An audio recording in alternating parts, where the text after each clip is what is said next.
I want to go to your state, Alex. The South Australian Police are set to scrap spelling and numeracy tests as part of the criteria for the Police Academy. The Police Minister, Stephen Mulligan, has said the change has been made, and I quote, in order to not knock back as many particularly young applicants. Now, here's a crazy thought, Alex, and I want you to hear me out on it. If you can't pass basic tests like spelling and math, maybe they shouldn't be applicants. Yeah, well, look, the first thing I'd say about this is this actually really shows the crisis that we've got in amongst policing. Amongst other departments we might have, we've got a ramping crisis here in South Australia at our hospitals, and this is just another one that this Labor government is struggling with and having problems with. And I mean, look, every time I talk to one of our hardworking police officers here, they tell me that, for example, they didn't want to be out asking people whether they're still at home during COVID and knocking on doors, telling people to put on masks and so forth. They were sick of doing those sorts of things. The police joined the police force to catch crims. And so there's a serious amount of disquiet in amongst SA police ranks. You're absolutely right. The answer to this, if there is a crisis in numbers, is not to just lower the bar to a point where you've turned the Police Academy at Largs here into the Police Academy starring Tackleberry and Mahoney from the 1980s. That is not the answer here. And this Labor government is papering over this, which is a very, very serious problem. Law and order being one of the most important things a state government can be responsible for. I can't believe this story. I'm absolutely shocked, to be honest. Well, Pauline, this does speak to a broader problem, though, doesn't it? Of simply lowering the standard when the going gets tough. And we're seeing this right across a range of areas in our country. We have, James, and I brought it to the attention of the Parliament on many occasions where our educational standards have dropped now for decades, actually, and where we once very high on the ladder of educational standards, we're now at the bottom. And countries, third world countries, are actually doing better than what we are.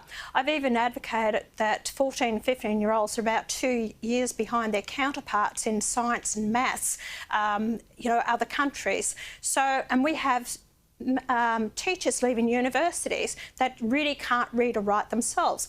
And instead of lowering the standards for our police academy, I hope the government is looking into the educational standards in the schooling system, wondering why we're doing this and what's happening. Is it also because these people who are joining the police force, have they come from other countries, were allowed in here without passing standards in English and maths themselves, and are now, haven't got the qualifications, so they've just said, oh, we'll lower the bar and we'll allow them to join the police force. It's going right back to citizenship. People come loud in the country, they can't speak English, they can't read English. We're giving everything in other languages, even voting, everything is other languages. Why would people want to learn the English? But and we've standards in our educational system. We've put ourselves in this mess and no one's prepared to address it and say, let's get it right. I think it's wrong. And I'll tell you another thing. These people, police have to write up reports. Those reports are used as evidence in courts. If they've made such spelling mistakes, their literacy is wrong, even writing up tickets, those tickets could be presented in court and be thrown out because they're not written up properly. I can see a disaster time and time again. That's a really good point. Hey, before I let both of you go, just one more thing I want to ask you about the age verification technology that will be rolled out in December. The comprehensive trial as part of that has been approved. So this is all for the social media ban for kids under the age of 16. Facial identity technology that's been approved for use. Pauline, do you have much faith the government will even be able to implement this ban on under 16s using social media? No, I don't actually, James, because it could be another napkin on the right, write it on the back of a napkin. We see where that happened, the problems that we had with that. The facial recognition doesn't mean that everyone's got to be scanned. What about privacy in the home if anyone wants to go in on it? I think that the whole thing should be left up to the parents to actually deal with it. A lot of the kids might want to go on social media for educational purposes. We're denying them that as well. How many people are going to be able to do it? I just think that it's government overreach. Getting involved in the home scene where it should be up to parents. We've taken so much responsibility out of the hands of parents to deal with their own kids. They're throwing their hands up in the air and thinking we have no more rights anymore over our children. The governments are controlling it. A big mistake again, James. I don't agree with it. Alex, I've got 2 boys and I wish they'd found social media later than they did. So I agree it's a problem, but is an outright ban really the answer?